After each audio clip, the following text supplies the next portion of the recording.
El siguiente mensaje es una presentación del ministerio Tiempo de la Gloria de Dios.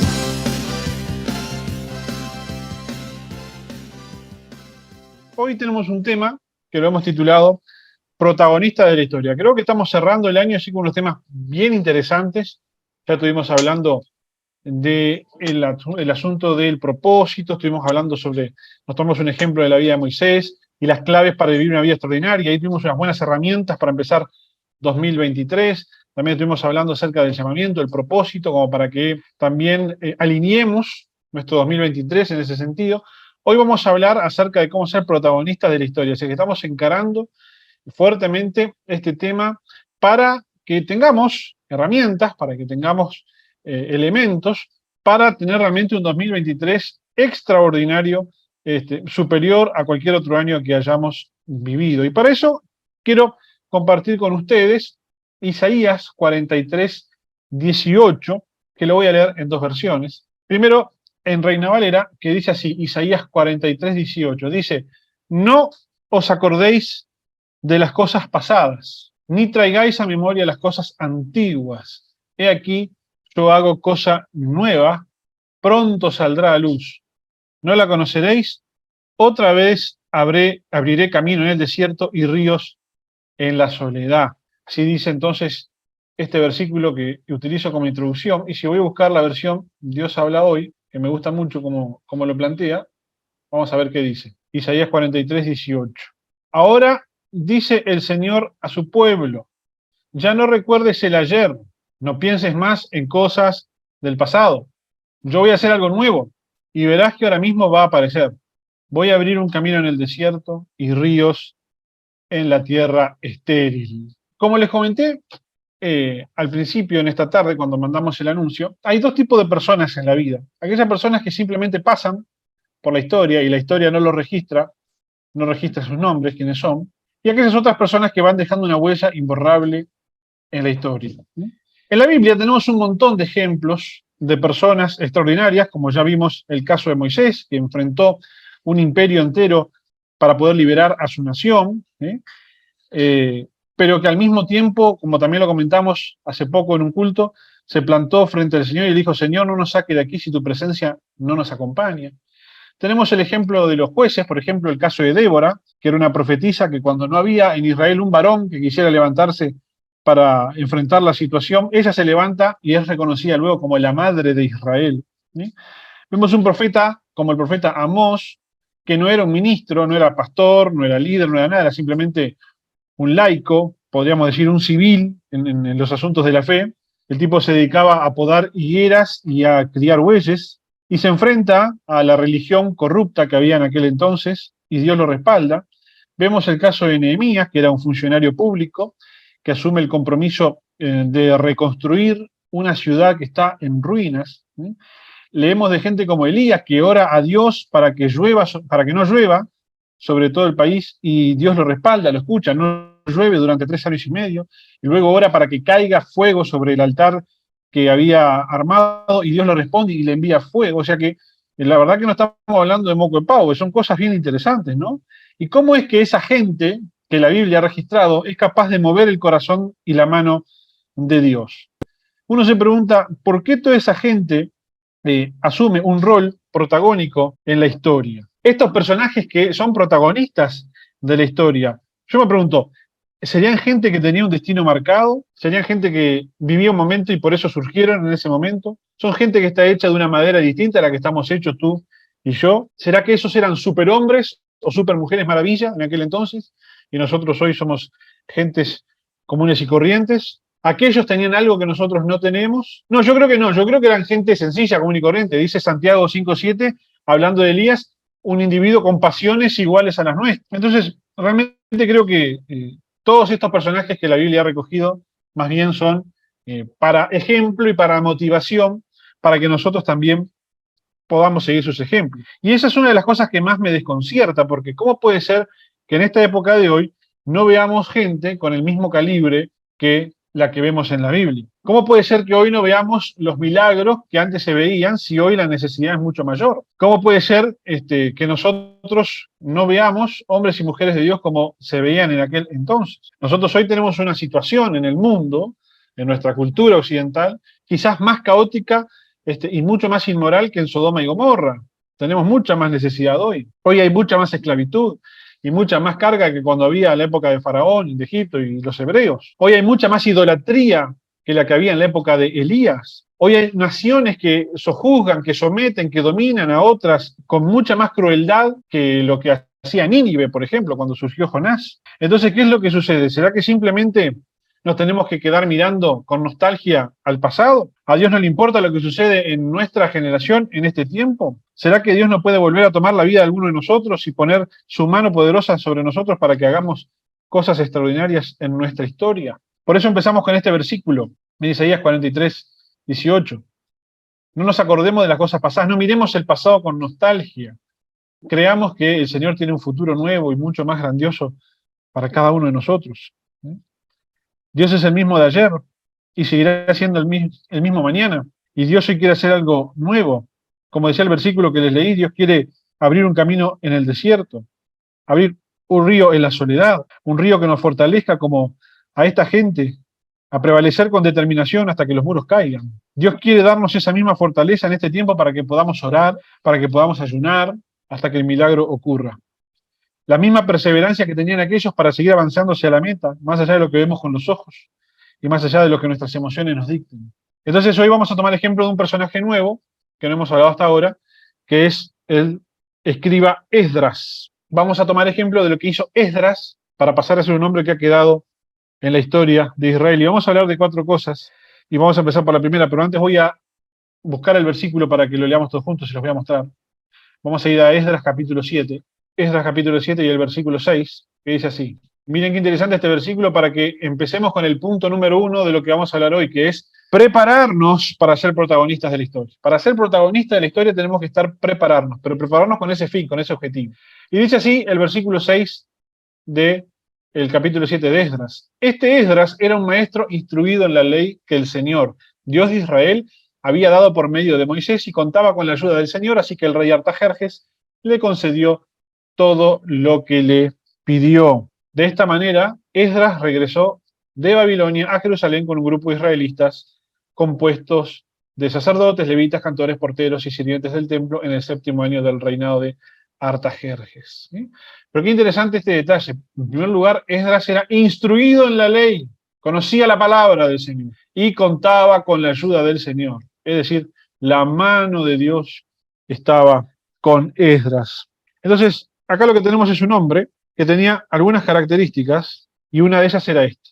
Dios ha puesto la mano sobre un hombre, Dios ha fortalecido a un hombre como Esdras, pero no era un hombre cualquiera, sino un hombre que era instruido en la palabra del Señor, diligente en la ley de Moisés. ¿Sí? Vamos a ver las características que tenía este hombre, porque uno tiene que preguntarse de dónde sacó el coraje y la gracia para presentarse al rey de su nación, este señor Artajerjes, y pedirle cosas, pedirle que patrocine su proyecto de ir a reconstruir Jerusalén. Esdras era un escriba, que estaba cautivo en Babilonia, y estamos hablando de una Babilonia que, para hacer el contexto, era un imperio realmente cruel, ¿no? Realmente insensible. Si nosotros nos podemos a pensar en Babilonia, por ejemplo, cuando capturan al último rey de Judá, cuando conquistan Jerusalén, realmente hicieron un montón de barbaridades, ¿no? Eran realmente sádicos, eran realmente muy crueles. Ellos trajeron al último rey que tenía Jerusalén hacia Babilonia y se esmeraron en dejarle una última impresión bien marcada en la mente, ¿no? Dice la Biblia allí en 2 Reyes 25, ¿tá? Que capturaron al rey y le pusieron a todos sus hijos por delante, degollaron a cada uno de ellos y luego le arrancaron los ojos, cosa de que eso fue lo último que vio el rey de Judá. Ese fue el castigo que le aplicaron. Así que imagínense que realmente estamos ante un gobierno, ante un imperio muy embromado, como para que uno se presente y diga buenos días, vengo a pedir un favor, ¿no?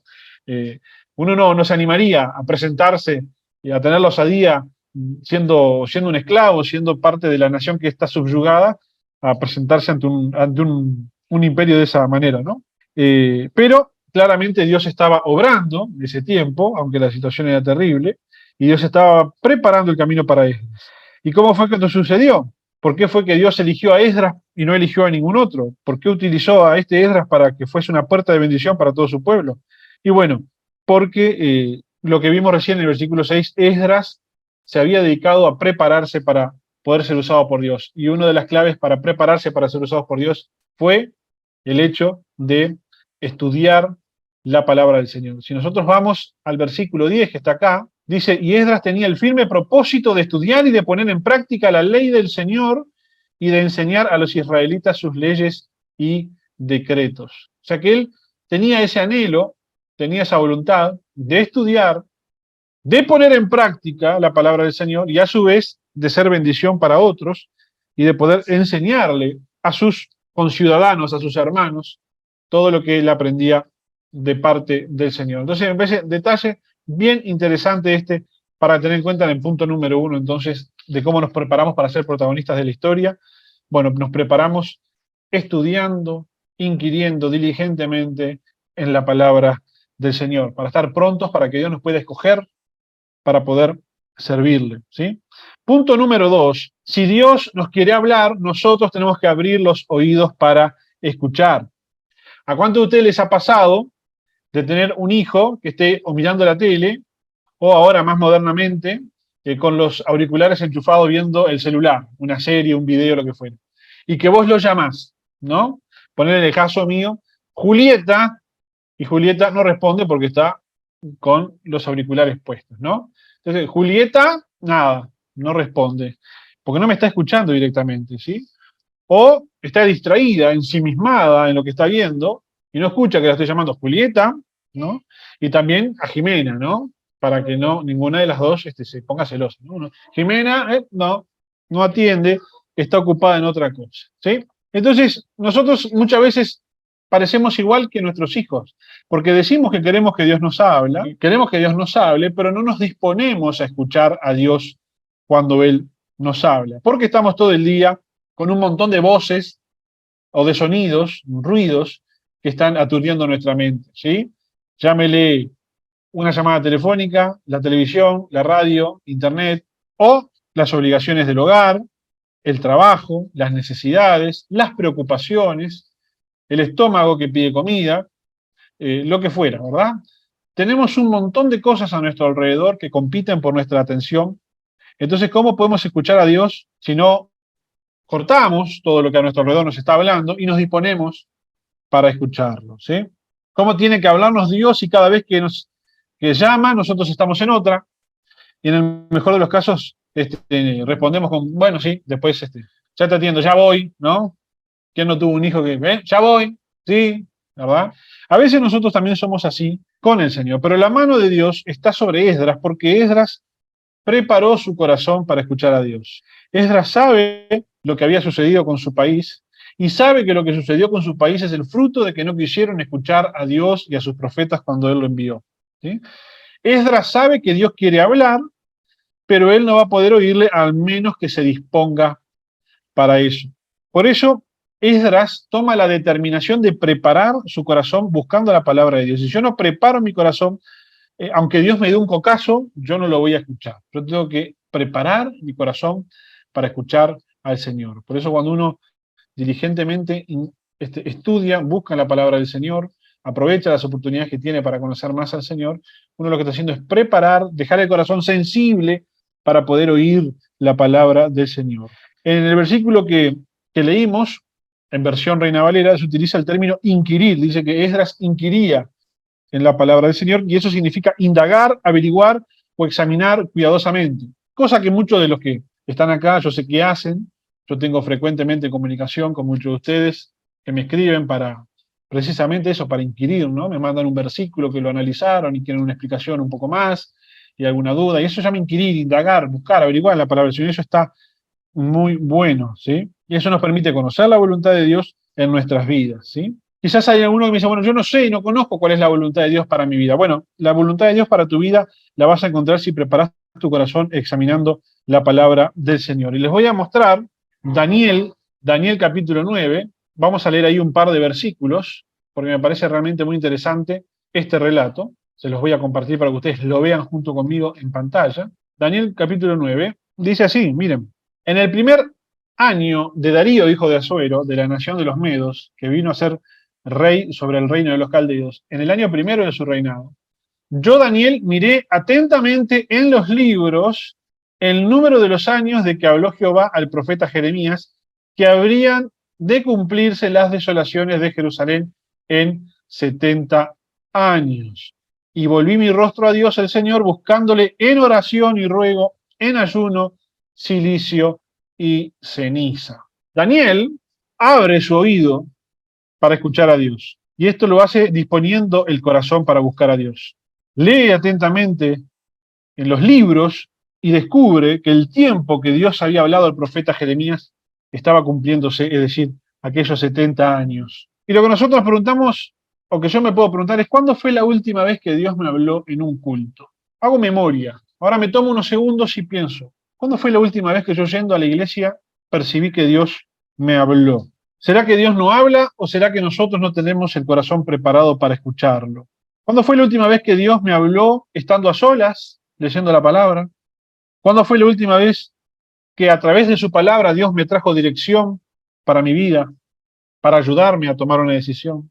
Bueno, si yo logro acordarme de esos momentos en donde en un culto yo sentí que Dios me habló, o estudiando su palabra encontré dirección para mi vida, bueno, esa quizás fue la última vez en que yo preparé mi corazón para escucharle.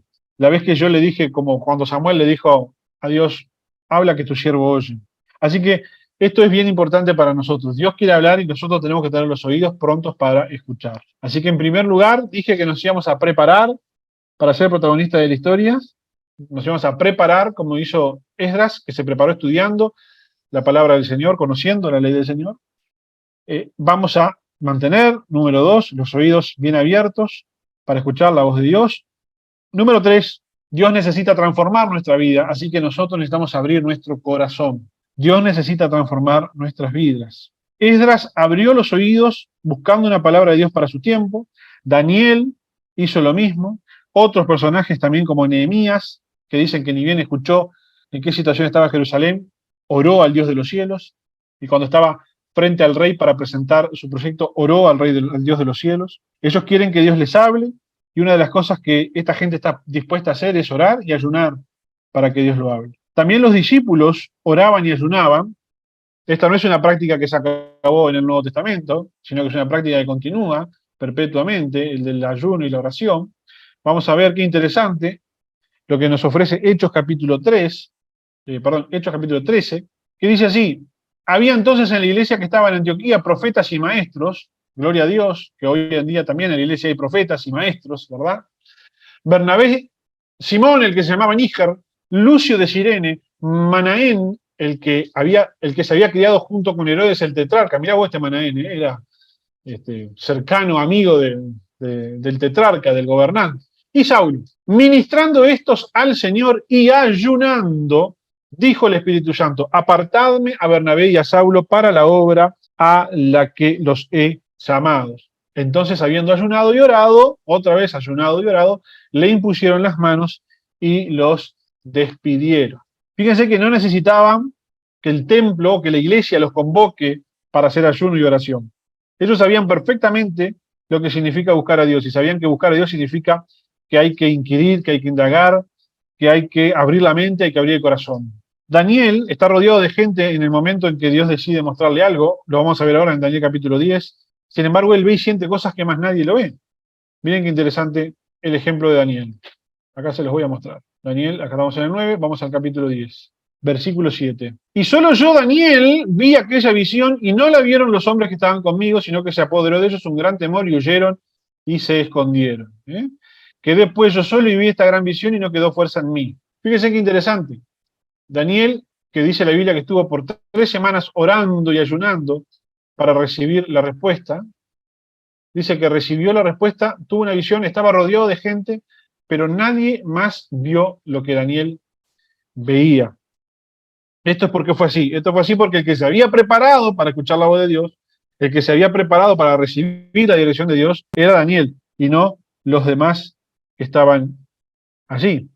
Como ya se los leí, se los repito de vuelta en Daniel 9:3, decía, volví mi rostro a Dios el Señor buscándole en oración, en ruego, en ayuno, silicio y ceniza.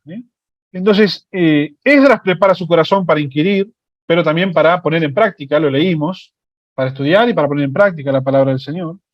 Y nosotros también necesitamos abrir nuestro corazón y humillarnos delante del Señor. Abrir nuestro corazón, como dice el salmista en el Salmo 123, examíname, oh Dios, y conoce mi corazón, pruébame y conoce mis pensamientos, y ve si hay en mí camino de perversidad y guíame por el camino eterno. Salmo 139. Necesitamos abrir nuestro corazón con humildad delante de Dios para que Dios nos limpie, nos transforme, porque si no, no podemos recibir la autoridad de Cristo si no tenemos el corazón de Cristo, si no tenemos la mente de Cristo. No podemos recibir la autoridad de Cristo para obrar milagros, para abrir las puertas, para atravesar esos ríos en la soledad. ¿Sí? Necesitamos abrir el corazón humildemente ante el Espíritu Santo. El Señor conoce nuestros corazones, conoce nuestros pensamientos, conoce nuestras intenciones. Por eso oramos para que el Señor nos transforme, para que podamos ser aptos para ser un protagonista de la historia. Quiero compartir con ustedes más versículos, en este caso Isaías 58. Miren qué interesante lo que propone acá el profeta Isaías. Dice, clama a voz en cuello, no te detengas, alza tu voz como trompeta y anuncia a mi pueblo su rebelión y a la casa de Jacob su pecado. Que me busquen cada día y quieran saber mis caminos, como gente que hubiese hecho justicia y que no hubiese dejado la ley de su Dios. Me piden justos juicios si quieren acercarse a Dios. ¿Por qué dicen, ayunamos y no hiciste caso, humillamos nuestras almas y no te diste por entendido? He aquí que en el día de vuestro ayuno buscáis vuestro propio gusto y oprimís a vuestros trabajadores. He aquí que para contiendas y debates ayunáis, y para herir con el puño inicuamente. No ayunéis como hoy, para que vuestra voz sea oída en lo alto. Es tal el ayuno que yo escogí, que de día aflija al hombre su alma, que incline su cabeza como junco, y haga cama de silicio y de ceniza. ¿Llamaréis esto ayuno y día agradable a Jehová? Fíjense, en este pueblo realizaba el ayuno como una cuestión religiosa, como una cuestión ritual, pero en realidad continuaban con sus malas conductas. Entonces a Dios ese ayuno no le agradaba para nada. Y dice, sí, ¿no es más bien el ayuno que yo escogí desatar las ligaduras de impiedad, soltar las cargas de opresión y dejar ir libres a los quebrantados y que rompáis todo yugo? Hay una situación social en Israel donde los que ejercían la opresión sobre los más débiles eran, digamos, aparentemente muy religiosos, ¿no? Y realizaban ayunos y cosas por el estilo, pero por otro lado hacían estas barbaridades. ¿No es más bien el ayuno que yo escogí, que partas el pan con el hambriento y a los pobres errantes albergues en casa? Cuando veas al desnudo lo cubras y no te escondas de tu hermano. Si vas a hacer un ayuno de verdad, dice el Señor, bueno, esa comida que no comes, dedicala al que está hambriento, ¿sí? Atendé al pobre, ¿sí? Cubrí al desnudo, ¿verdad? Pero en todo esto se ignoraba en Israel, pero eran muy religiosos porque hacían ayuno. Ahora, si cambiamos y nos transformamos y cambiamos nuestra actitud, acá mire lo que Dios promete. Entonces nacerá tu luz como el alba y tu salvación se dejará ver pronto. Irá tu justicia delante de ti y la gloria de Jehová será tu retaguardia. Entonces invocarás y te oirá Jehová, clamarás y dirá él, heme aquí. Si quitares de en medio de ti el yugo, el dedo amenazador y el hablar vanidad, y si dieres tu pan al hambriento y saciares al alma afligida, en las tinieblas nacerá tu luz y tu oscuridad será como el mediodía. Jehová te pastoreará siempre y en la sequía saciará tu alma y dará vigor a tus huesos y serás como huerto de riego y como manantial de aguas cuyas aguas nunca faltan. Y los tuyos edificarán las ruinas antiguas, los cimientos de generación y generación levantarás, y serás llamado reparador de portillos, restaurador de calzadas para habitar. Entonces, no solo que Dios nos limpie, sino que el Señor también nos transforme. Que no seamos parte del problema, como eran estos que acabamos de leer, sino que seamos parte de la solución. Que no sea como dice Proverbios 29:19, que el siervo no se corrige con palabras porque entiende, mas no hace caso. Ese es un proverbio terrible, principalmente para los que somos pastores, ¿no? El siervo no se corrige con palabras porque entiende, mas no hace caso. Menos mal que no tenemos ninguno de esos discípulos acá en nuestra congregación, de esos que uno le habla palabra y palabra, las entienden, pero no hacen caso. Amén.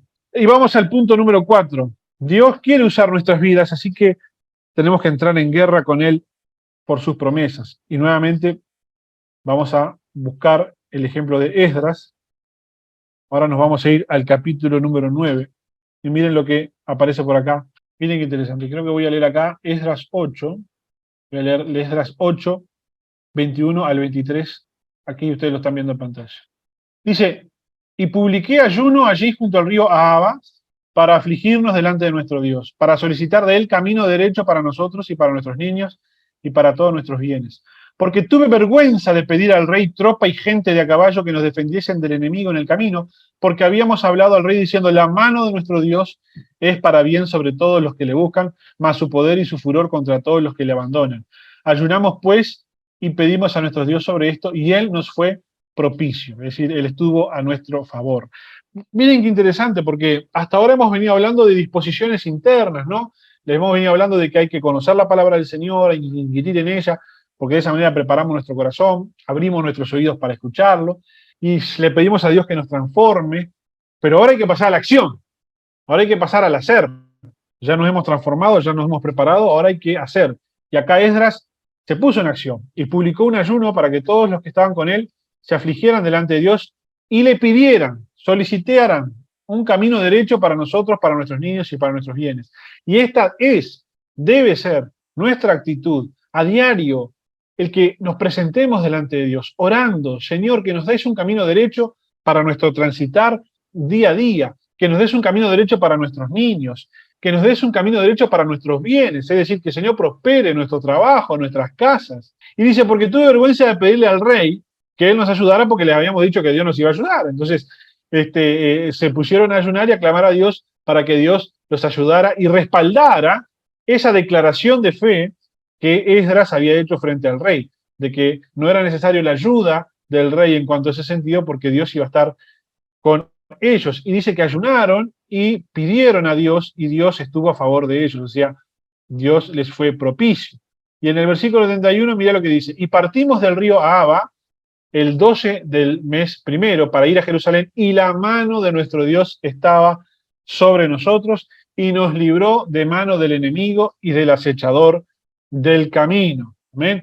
Así que la mano de Dios estuvo sobre Esdras y su compañía y efectivamente se cumplió lo que ellos habían declarado por fe, que el Señor les iba a librar de sus enemigos y pudieron llegar sin problemas a Jerusalén. Entonces, aquí tenemos este gran ejemplo de el escriba Esdras para que nosotros incorporemos a nuestras vidas ya de cara a lo que se viene, a un año 2023 que oramos y anhelamos que sea un año de bendición, que sea un año de prosperidad, que sea un año de restauración, que sea un año donde realmente podamos caminar sobre caminos que no hemos caminado, que podamos conocer de Dios lo que hasta ahora no hemos conocido y que podamos experimentar en nuestras vidas la mano poderosa de Dios, respondiendo a nuestras peticiones, cambiando nuestro ser, nuestro interior, pero cambiando nuestro alrededor también, cambiando nuestro entorno, tocando la vida de las personas que están a nuestro alrededor, trayendo la paz, la armonía, restaurando los vínculos, prosperándonos, permitiéndonos alcanzar nuevas metas en este próximo año, que podamos crecer en todas las áreas, que podamos crecer en nuestros ministerios, que podamos conocer algo más de nuestro propósito, que el Señor levante, restaure nuestros cuerpos, nos dé salud, nos dé fuerza, nos dé energías para seguir adelante, para servirlo, para alcanzar las metas. Realmente queremos que sea el año 2023 un año, no queremos que sea un año más de los que pasan en la vida, ¿verdad? Los años pasan y pasan rápido. El tiempo se nos va y se nos va volando. Anhelamos que el año 2023 realmente sea un año distinto, un año diferente, un año donde realmente esas oraciones que hemos estado haciendo durante años, ¿qué tal si te pones a pensar ahora un segundo? Todas esas cosas que hace años tú venís pidiendo en tu vida, tal vez estás pidiendo por un hijo, por una hija, tal vez estás pidiendo por un ser querido, tal vez estás pidiendo por una determinada situación que ha permanecido en el tiempo y te has mantenido firme, te has mantenido perseverante. Y el Señor en este 2023 yo creo y confieso y declaro que va a estar obrando en este tiempo. y esto va a estar respondiéndose, y tengamos la fe de que el Señor haga, como dijimos al principio de esta palabra, abrir un río en el desierto, abrir un camino en la soledad. Es decir, donde no se espera que haya nada, el Señor allí puede crear algo. Así que, en base a esta palabra que hemos compartido, deseo terminar este tiempo en oración por cada uno de nosotros para que esto quede incorporado en nuestras vidas, resulte de provecho, de bendición para cada uno de nosotros y que esta palabra dé fruto. Amén. Así que los invito a que estemos orando. Bendito Padre, te damos gracias en el nombre de Jesús por tu palabra en esta noche. Gracias, Padre Celestial, por estos ejemplos que tú has dejado en la palabra del Señor para animarnos, no solamente para la contemplación. No tenemos este libro tan maravilloso que tú nos has dejado para ver y contemplar buenas y geniales historias que pasaron hace más de 2000 años, con las cuales nos podemos inspirar o motivar, sino que todo esto tú lo has dejado para alimentar nuestra fe, creyendo que tú puedes hacer también cosas con nuestras vidas, cosas con nosotros. Señor, anhelamos poner en práctica todo esto que hemos aprendido en esta noche para poder desarrollar una vida extraordinaria. Extraordinaria no porque nosotros seamos extraordinarios o porque tengamos grandes méritos, sino extraordinaria porque tú vas a mover tu mano sobre nuestras vidas.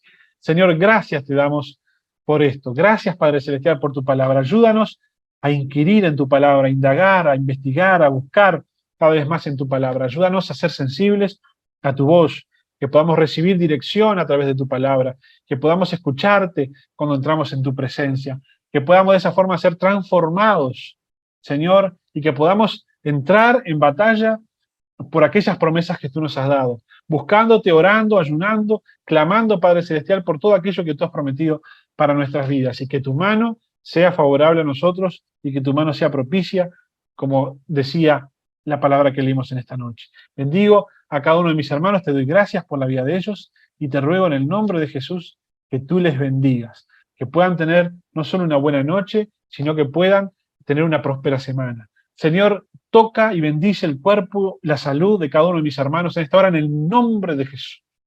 Señor, quiero bendecir la vida de mi hermana Nilda, la vida de mi hermana Marta, Señor, y rogarte que tu mano se extienda sobre ellas en esta hora y tú las estés sanando y estés levantando sus vidas en el nombre de Jesús de Nazaret. Señor, quiero bendecir aún a cada uno de mis hermanos en cada circunstancia, en cada situación por la que están clamando, por la que están orando, por la que están batallando cada día, declarando que tu victoria se manifestará en la vida de ellos en este tiempo, Señor. Así lo creo y como lo creo así, lo confieso y lo declaro en el nombre de Jesús. Señor, y te doy gracias porque tú eres un Dios fiel, un Dios bueno, un Dios lleno de misericordia, gracia y favor sobre cada uno de tus hijos. Gracias, Padre, por esto te damos. En el nombre de Jesús. Amén. Y amén. Fue una presentación del Ministerio Tiempo de la Gloria de Dios.